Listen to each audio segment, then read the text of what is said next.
Hi, I'm James Wyatt. I'm a game designer for Dungeons & Dragons, and I write lots of books about Dungeons and Dragons. And I'm here answering dragon questions from kids. So sometimes we do. Some dragons are more family-oriented than others. Often it's the case that young dragons want to get out from their parents' lair and establish their own lair and their own horde as quickly as they can.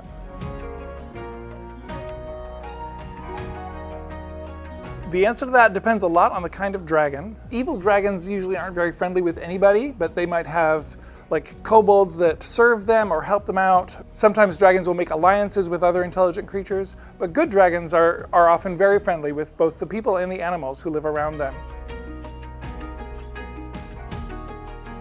The greatest enemies for all dragons are usually each other. The chromatic dragons and the metallic dragons don't really get along, so they are the most dangerous enemies for each other.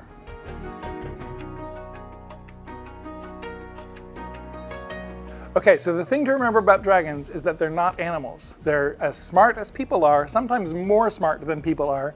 So you can't really domesticate one or have one as a pet, but you can have a dragon as a friend. Dragons that are most likely to make good friends are the metallic dragons, especially like brass and copper dragons are very friendly. And they like jokes.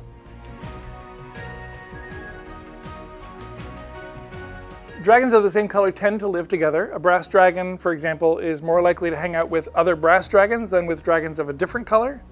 Partly that's because brass dragons live in the same parts of the world. They both like dry desert climates. Partly it's because they have similar personalities. But they don't tend to live together, actually, unless they're making a family together, because they like to have their own lairs and their own territory.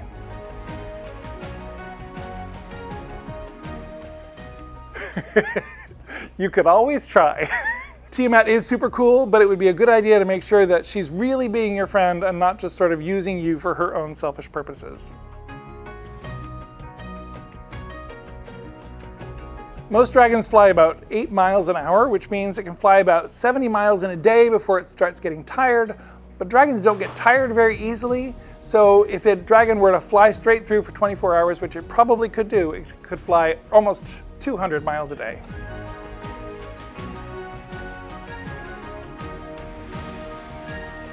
So if dragons were just animals like lions or elephants, you would be absolutely right. They need to eat a ton of calories every day. But dragons are magical creatures and their bodies don't work the way that animals' bodies do. So gold dragons, for example, they like to eat gemstones, which probably don't have very many calories at all. And brass dragons can live on just drops of dew. That said, there are dragons that do like to eat meat or enjoy eating meat. When they start eating sheep or cows from a herd, the people do notice, and that's when they call in the adventurers to help. Some do, and some don't. We've shown art of both. Well, they're not supposed to. It's a bad thing when they do that. But sometimes they do, because some dragons are bad and they don't respect the rules. Most dragons do have some kind of horns and a row of spines down their backs, but some dragons are spikier than others. Some are almost smooth. Dragons that breathe fire, like brass and red and gold dragons, breathe fire and are immune to fire. Fire can't hurt them at all. Similarly, dragons that breathe cold can't be hurt by cold. So white dragons and silver dragons can sleep on a glacier and not get cold. And a brass dragon or a gold dragon or a red dragon can go into a volcano and not get burned at all. I think they like to eat lots of spicy food that doesn't burn their tongues. And they like their food really hot out of the oven. Some of them are hard and spiky. Some are smoother or even soft. Fire-breathing dragons are hot or at least warm to the touch, and cold-breathing dragons are really cold. So they feel different than a snake or a lizard because they've really got their own temperature. Because dragons are such magical creatures and not like animals, there's a lot we really don't know or understand about dragon eggs and where they come from. It's possible that blue and red dragons could make purple babies, or a mixed litter of red and blue dragons. But it's also possible that dragon eggs form naturally in the earth or grow on magical trees or are gifted from Bahamut or Tiamat to the dragons, in which case you just have red or blue dragon eggs. All right, let's talk about dragon farts. I'm so excited to talk about dragon farts. Do dragons fart? Yes, they do. Of course they do. Everybody farts. Do dragon farts smell bad? Some do, some don't. I'm told that gold dragon farts smell like flowers, and red dragon farts smell like rotten eggs.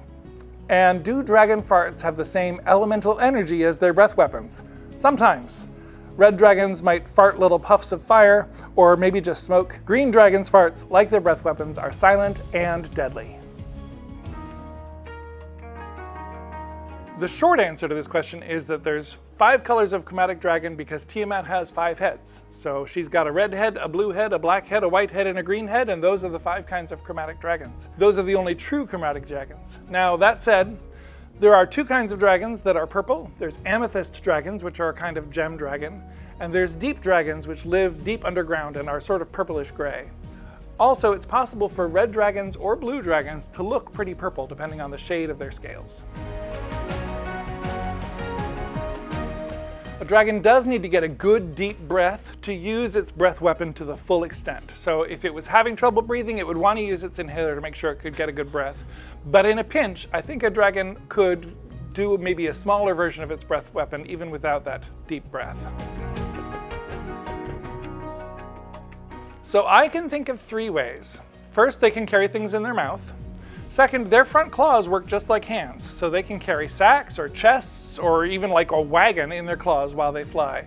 And third, they can get other creatures to help them carry things. However they like. They can lap up from a stream or a pond just like an animal does. They can also pour tea into a teacup and sip it very delicately with their little pinky claw raised up in the air, or drink from a glass like people do. So since dragons are super magical creatures, they actually can fly from the minute they hatch from their shells. They don't need to learn. Some do. I think especially the fire-breathing dragons, because it's spicy in their mouths, so they like spicy food. Dragons have wings because Bahamut and Tiamat have wings and they made them that way. So first of all, because dragons enjoy flying. They're not scared of heights, so flying is super fun for them. Second, castles are cool.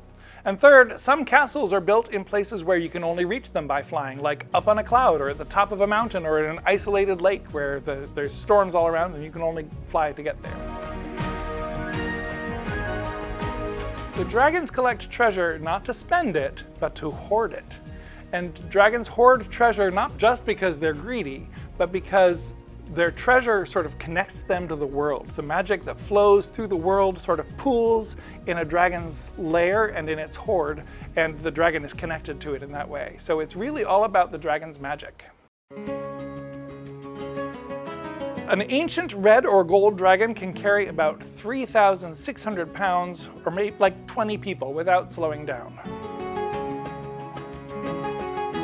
If you want to train to be a dragon rider, it's not a bad idea to start off by learning to ride animals like elephants or horses or camels, so that you get some idea of what it's like to be on the back of another creature while it's moving, especially moving really fast.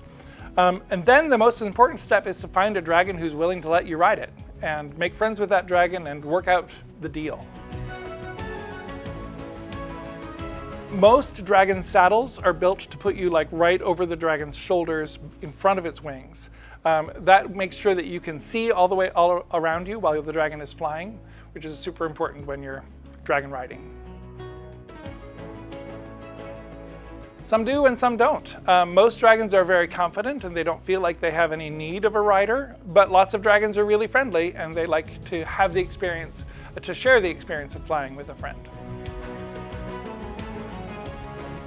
As a general rule, older dragons make better mounts than younger ones, partly because they're bigger, and partly because they tend to mellow out a little bit as they get older, so they don't feel so much need to prove themselves. But generally, the best dragon to ride is one that matches your ideals and personality. So evil people who are looking to conquer the world want to ride evil dragons, and heroic people want to ride good dragons. Yes. I mean, to be fair, some dinosaurs are very scary, and some dragons are very friendly. But if I had a choice between facing an angry dinosaur or an angry dragon, I'd choose the dinosaur. don't have breath weapons, they don't have wings, so I can at least fantasize that maybe I could run away from the dinosaur, but no way I could run away from a dragon. They're similar in a lot of ways, but dragons are magical creatures that aren't biologically related to animals in the real world. Magic is part of dragons' nature, so they don't really have to study it the way that human wizards do. Some magic, like their breath weapons, they can use as soon as they hatch from the egg. Other magic develops in them as they establish their lairs and gather their hordes. Sometimes dragons teach magic to humans. Different dragons use different kinds of magic. So each kind of dragon has its own kind of breath weapon, although like silver dragons and white dragons both have cold breath. But even though they have the same breath weapon, they have different other magical abilities that will manifest in their lair or different spells they can cast. I sure hope so. I'm not sure what you mean by this question, but I can think of a couple different things of what a pizza dragon might mean. One is, I think that fire-breathing dragons love to use their breath weapons to heat pizza ovens and help people make pizza, especially brass dragons. That seems like something a brass dragon would love to do. The second is a dragon made out of pizza, which I would love to eat. And the third is a dragon whose breath weapon was pizza. And that could be really cool. Maybe if the dragon breathes out fast, it's like blowing bubbles, right? The dragon breathes fast and makes lots of little pizzas, or the dragon breathes slow and makes one pizza that gets bigger and bigger and bigger.